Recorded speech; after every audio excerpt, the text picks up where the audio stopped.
કેમ છો વિદ્યાર્થી મિત્રો, આપ સર્વનું સ્વાગત છે। હું આજે તમને નવી દિશા તરફ લઈ જાઉં છું।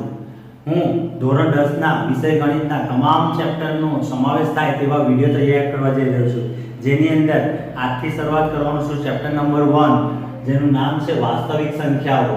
હવે તમે ઘણા નાના ધોરણથી અભ્યાસ કરતા આવ્યા છો સંખ્યાઓ વિશે। સંખ્યાઓ તમને તમામ પ્રકારની ખબર જ છે। શરૂઆતમાં તમે 1 થી 100 સંખ્યા સુધી ભણતા હતા, ત્યાર પછી ઘણી બધી સંખ્યાઓ વિશે અભ્યાસ કર્યો હતો અને અનંત સંખ્યાઓ સુધીની ચર્ચા કરી હતી અને નાના ધોરણોની અંદર સંખ્યાઓના કયા કયા પ્રકાર હતા તેના વિશે પણ અભ્યાસ કર્યો હતો, બરાબર છે। આજે આપણે ધોરણ 10 નું ચેપ્ટર નંબર 1 જેનું નામ છે વાસ્તવિક સંખ્યાઓની ચર્ચા કરવા જઈ રહ્યા છીએ। ધોરણ 9 ની અંદર પણ તમે થોડીક સંખ્યાઓનો અભ્યાસ કર્યો જ છે। વાસ્તવિક સંખ્યાઓ મુખ્યત્વે કેટલા ભાગમાં વહેંચાય છે? તો વાસ્તવિક સંખ્યાઓનો મુખ્યત્વે બે ભાગ પડે છે।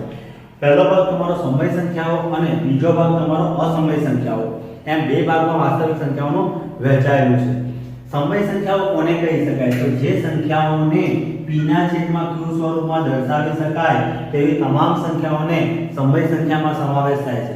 હવે તમને થશે કે p ના છેદમાં q એટલે અંશ ભાગ્યા છેદ સ્વરૂપમાં જે સંખ્યાને દર્શાવી શકાય તેવી સંખ્યાઓને આપણે સમય સંખ્યા કહીશું, જેની અંદર આપણી પાસે એક શરત છે q is not equal to 0। q is not equal to 0 નો મતલબ શું થાય કે ક્યારે છેદ શૂન્ય ના હોય, છેદ ક્યારે શૂન્ય હોવો જોઈએ નહીં, કારણ કે આપણે જાણીએ છીએ કે છેદ શૂન્ય હોય તો તે પદ કેવું થઈ જાય?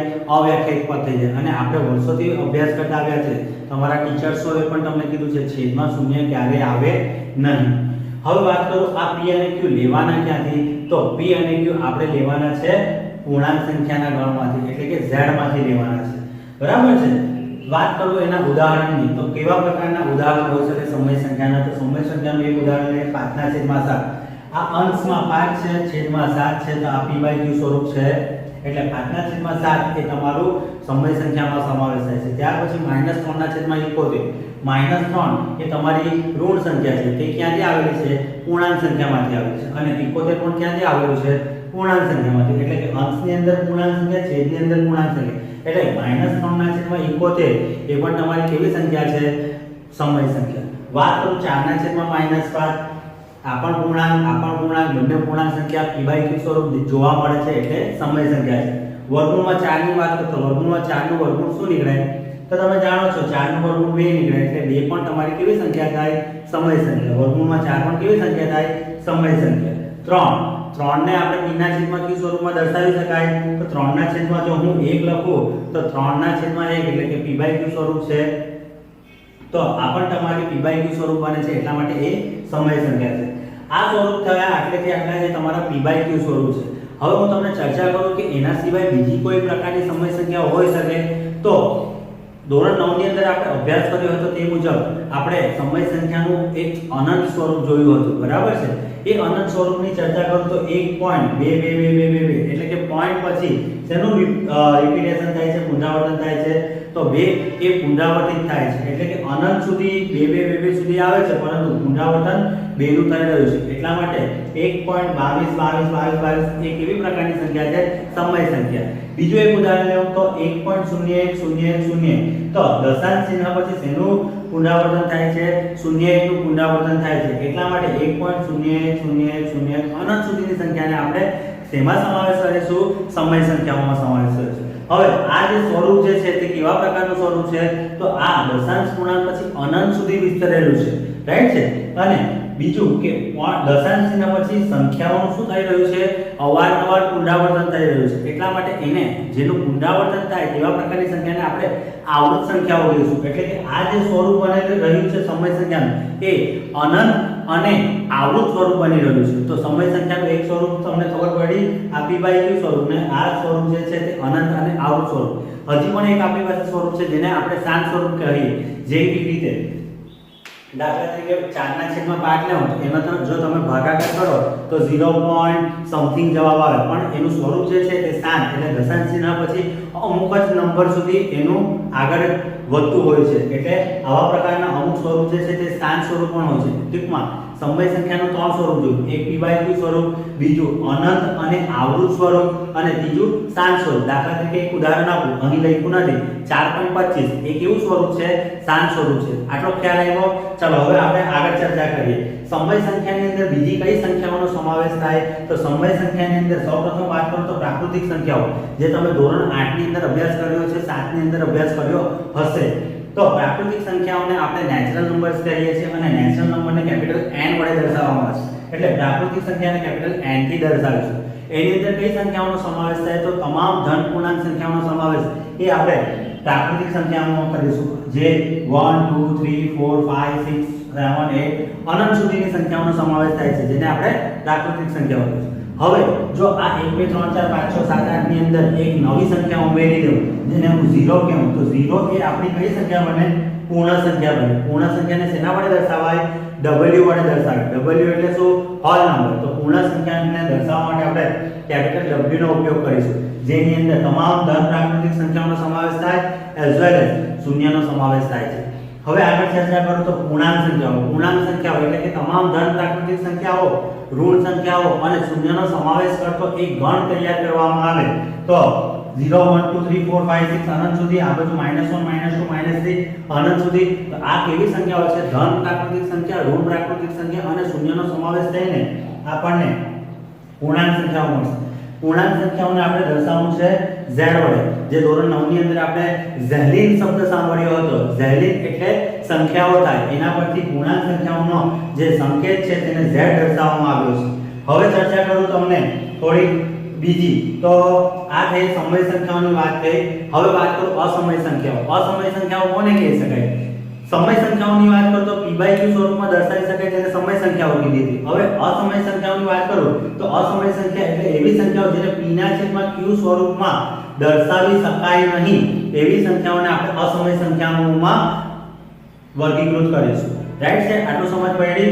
બીજી વસ્તુ કે અસમય સંખ્યાઓને આપણે કેપિટલ S વડે ધોરણ 9 ની અંદર જોયું હતું. તેમ છતાંય ઘણી બધી રેફરન્સ બુક ની અંદર અસમય સંખ્યાઓને કેપિટલ I વડે પણ દર્શાવ્યું છે, કેપિટલ T વડે પણ દર્શાવ્યું છે. પરંતુ ધોરણ 9 મુજબની વાત કરું તો S વડે દર્શાવવામાં આવ્યું છે, એ થોડું ધ્યાન રાખજો. બરાબર છે? હવે અસમય સંખ્યાની અંદર ઉદાહરણની ચર્ચા કરું તો અસમય સંખ્યા કોને કહી શકાય? હવે તમને થશે કે p/q સ્વરૂપમાં ન દર્શાવી શકાય, તો એવી કઈ સંખ્યા છે કે જેને p/q સ્વરૂપમાં દર્શાવી ના શકાય? તો એક ઉદાહરણ લો. વર્ગમૂળમાં 2, વર્ગમૂળમાં 3, વર્ગમૂળમાં 5, વર્ગમૂળમાં 6, વર્ગમૂળમાં 7, આ બધી જેનું વર્ગમૂળ ના નીકળતું હોય ને, જેનું વર્ગમૂળ સરળતાથી નીકળતું નથી, તેવી તમામ સંખ્યાઓને આપણે અસમય સંખ્યાઓની અંદર વર્ગીકૃત કરીશું. બીજી વસ્તુ કે એની અંદર એક સંખ્યા એ જે છે, જે પાઈ જે છે, તેને આપણે સમાવેશ અસમય સંખ્યાઓમાં કરીશું. આ થોડું ધ્યાન રાખજો. બરાબર છે? આ વિશિષ્ટ કેસની અંદર પાઈ એ અસમય સંખ્યાઓમાં સમાવેશ થયેલો છે. રાઈટ છે? ત્યાર પછી થોડીક આગળ ચર્ચા કરીએ તો અસમય સંખ્યાનું બીજું કયું સ્વરૂપ હોઈ શકે? તો અસમય સંખ્યાનું એક ઉદાહરણ લો.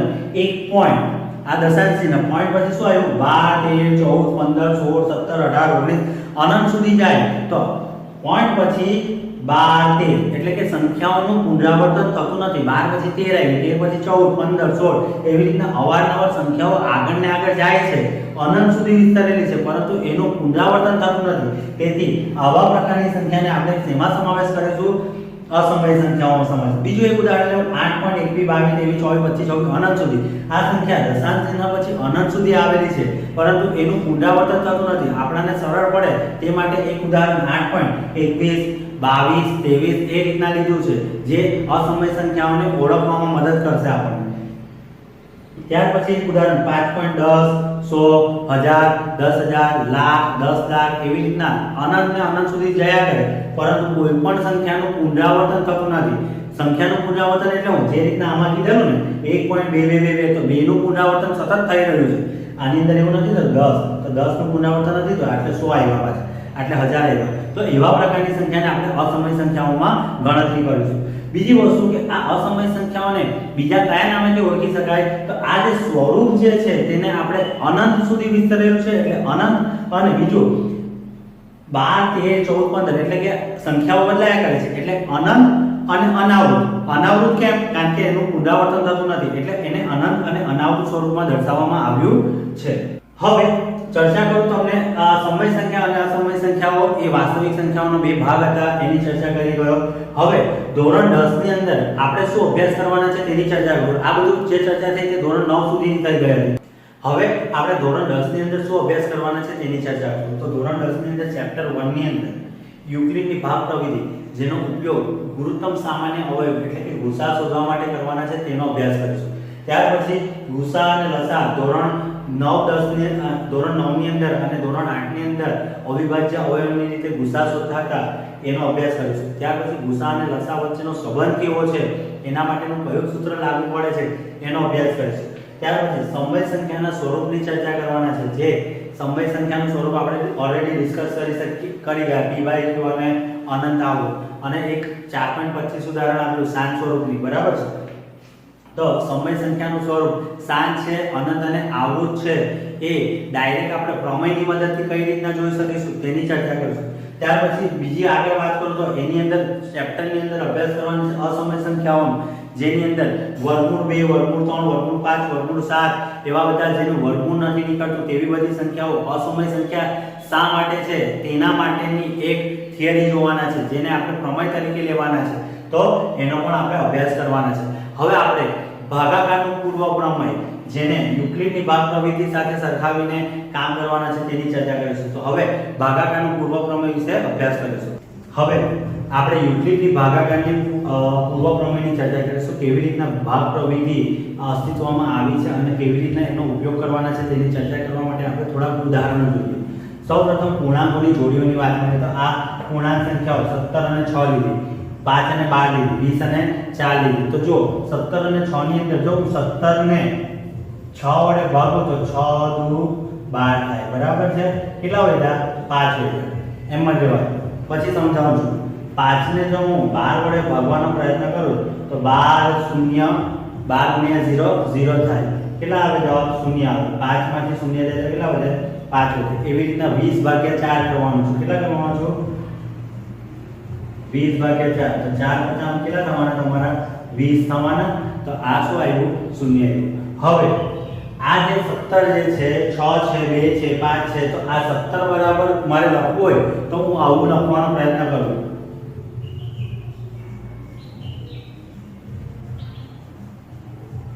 17 બરાબર જો મારે લખવું હોય તો 17 બરાબર 6 દુ 12, 12 ને 5 17 થાય. સમજ પડી? સપોઝ કે મારે આ 5 ને લખવું હોય, બરાબર છે, તો 5 બરાબર શું લખાય? 12 * 0 + 5 લખી શકાય. એવી રીતના મારે 20 ને લખવું હોય તો 20 બરાબર શું લખી શકાય? 4 * 5 + 0 લખી શકાય. હે ને? 4 * 20 + 0 કેટલા થાય? તમારા 20 થશે. 17 બરાબર 6 દુ 12 + 5 કેટલા થશે? તમારા 17 થઈ જશે, બરાબર. તો જો આ ભાગાકારની રીત હતી તેને હું આ રીતના દર્શાવી શકું, બરાબર છે. તો હવે આપણે ભાગાકારની પ્રક્રિયાનું પુનઃવિધાન જો આપણે કરીએ તો એવું લખી શકાય કે a અને b પૂર્ણાંક સંખ્યાઓની જોડી લેતા, એટલે આ 17 અને 6 a અને b તરીકે કામ કરે, બરાબર. એની એક જોડી તૈયાર કરું અને આપણને q અને r એટલે કે જો આ ભાગફળ છે તેને હું q નામ આપું, આને હું r નામ આપું. q અને r એવા મળે કે જેથી a bq r લખી શકાય. જો આ તમારું a છે, બરાબર, આ તમારું b છે, આ તમારું q તરીકે કામ કરે અને આ જે 5 છે તે તમારું r તરીકે કામ કરશે. તો a bq r સ્વરૂપ મળે છે.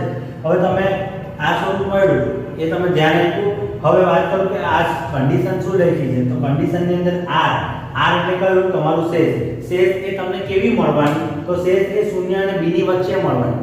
શેષ તમારી જો આ જગ્યા પર શેષ કેટલી હતી? 0 હતી. આ જગ્યા પર શેષ કેટલી હતી? 5 હતી. આ જગ્યા પર શેષ કેટલી હતી? 5 હતી. એવી રીતના જુદી જુદી તમારી શેષ હોઈ શકે.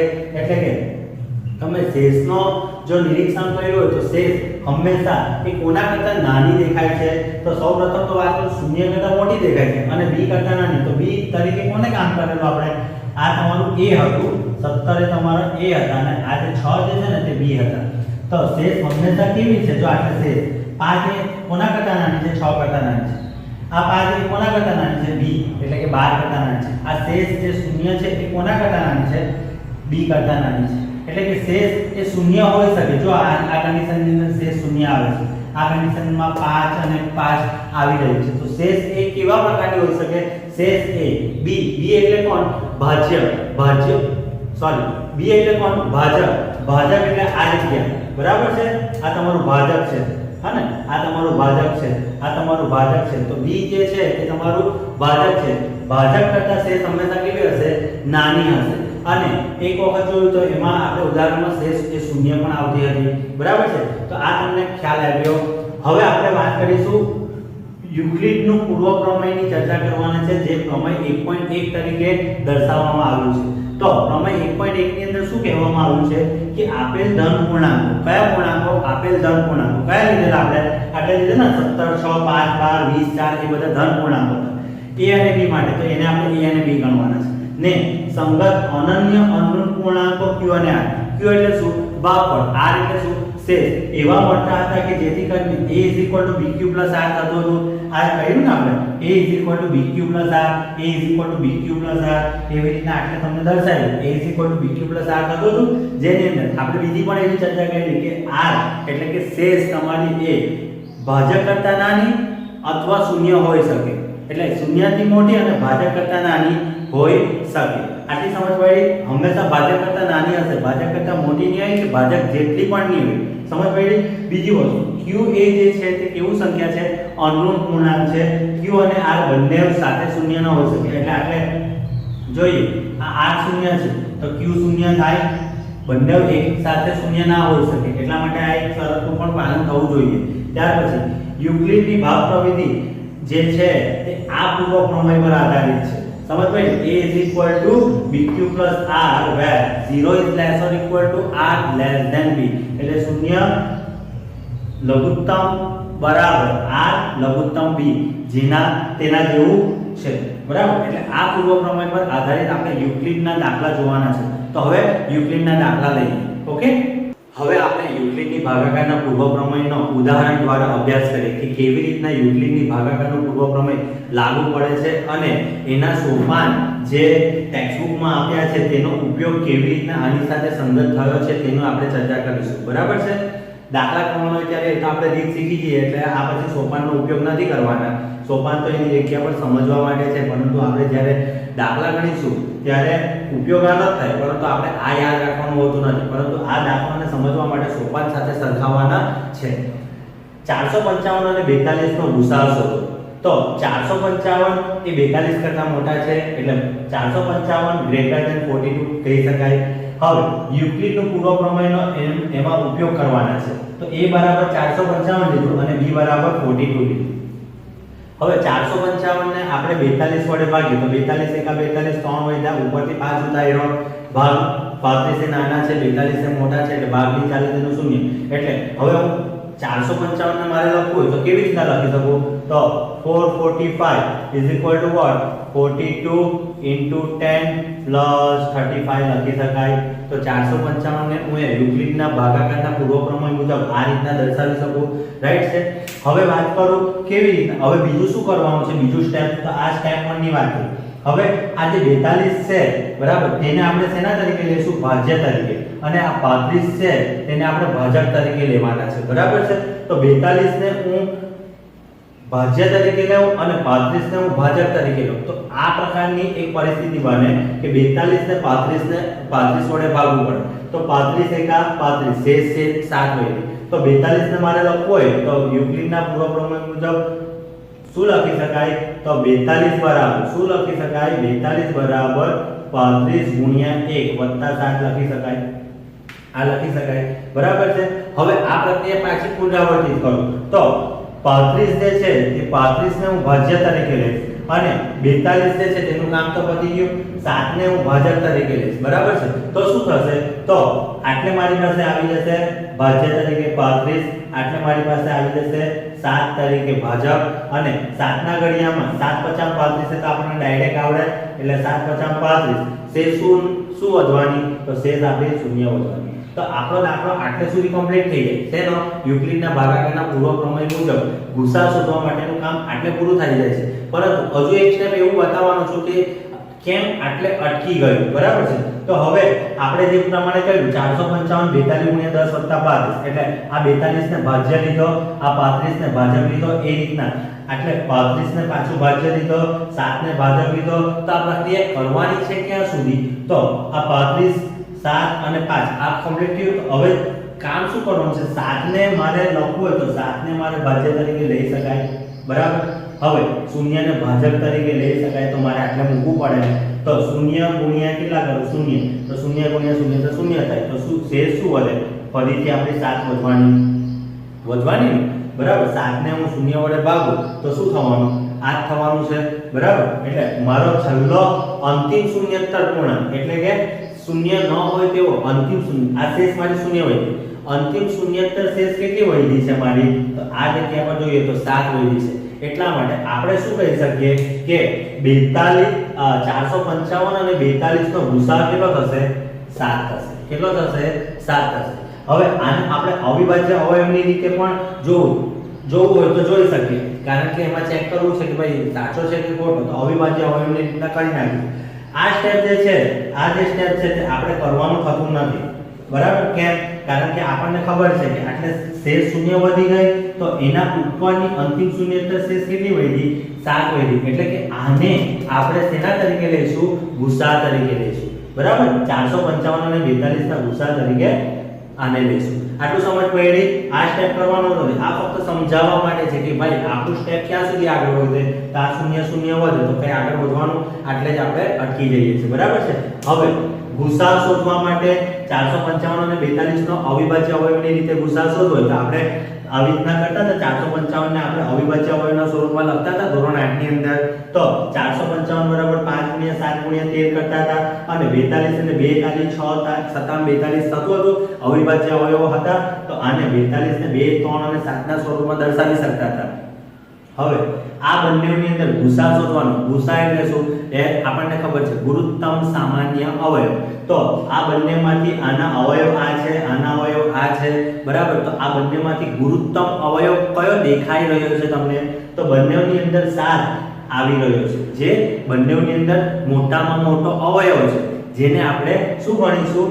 ગુસાઅ તરીકે લઈશું. આટલી સમજ પડી? એટલે કે યુક્લિડની પ્રવિધિથી પણ ગુસાઅ શોધવાની રીત આ છે અને સામાન્ય અવિભાજ્ય અવયવની રીતથી પણ ગુસાઅ જે મળવાનો અને આમાં જે મળવાનો તો બંને સરખા જ મળવાનો છે. આનો ખ્યાલ આવ્યો તમને? હવે હું થોડુંક આગળ ચર્ચા કરું. આ ફક્ત આપણી જાણકારી માટે હતું. આનો ઉપયોગ આપણે જ્યારે યુક્લિડની પ્રવિધિથી ગુસાઅ શોધો એમ પૂછાય ત્યારે જ આ કરવાના છે. બાકી તો આપણે સાદી સિમ્પલ રીતથી આપણે કરી લઈશું ફટાફટ. એક માર્કના MCQ માં કે એવી રીતના પૂછાય તો આપણે સાદી સિમ્પલ મેથડથી કરી લઈશું. આટલી સમજ પડી? ચાલો, યુક્લિડનું સોપાન એટલે શું? એના સ્ટેપ્સ આપેલા છે કે ભાઈ સોપાન 1 માં આવું કરવું જોઈએ, સોપાન 2 માં આ કરવું જોઈએ, સોપાન 3 ની અંદર આ કરવું જોઈએ, કે જેથી કરીને તમારા આખું યુક્લિડની જે પ્રક્રિયા છે તે પૂર્ણ થાય. તો આ સોપાનને હું આ દાખલા સાથે સરખાવવા જઈ રહ્યો છું, જેથી કરીને તમને સોપાન જે ચોપડીમાં આપ્યા છે એનો ખ્યાલ આવે. તો સોપાન A અને B પૂર્ણાંક. તો આપણે લીધા આ A અને B પૂર્ણાંક લીધા. સમજ પડી? હવે આગળ વાત કરું. એની અંદર કેવી રીતે આપણે ભાગાકારનું પૂર્વ પ્રમેય વાપરેલું હતું? A બરાબર BQ + R, જ્યાં 0 less or equal to R less than B લીધું હતું, જ્યાં Q અને R આપણને શું થતા હતા? નવા મળતા હતા. તો Q અને R ક્યાં મળ્યા? તો 455 ને આને જો હું A કહું, બરાબર છે? આ B હોય તો આ આપણને Q અને આ R, તો Q અને R આપણને નવા મળ્યા, જે આટલે લખ્યું છે તે મળ્યું, બરાબર? એટલે સોપાન 1 ની અંદર પહેલું સ્ટેપ આ કરવાનું કે ભાગાકાર કરી જુઓ, બરાબર? અને એને આ સ્વરૂપમાં દર્શાવે છે. સોપાન 1 ક્લિયર થાય છે, આ સોપાન 1 ક્લિયર છે, બરાબર છે? એટલે આપણું શું તૈયાર થયું છે? સોપાન 1 તૈયાર થયું છે. સમજ પડી? ત્યાર પછી આગળ વાત કરીએ તો સોપાન 2 ની અંદર સોપાન 2 શું દર્શાવે છે? બે શરત આપેલી છે. R બરાબર 0 થાય તો B એ ગુસાઅ થાય, બરાબર છે? અને R બરાબર 0 નથી તો શું કરવાનું? ફરી ભાગાકારનું પૂર્વ પ્રમેય લગાડવાનું. R 0 નથી થતો. જુઓ આ જ એક્ઝામ્પલ ની અંદર R 0 નથી થતો. એટલે સોપાન 2 ની વાત કરું, આ તમારું સોપાન 2 છે. કયું આવ્યું?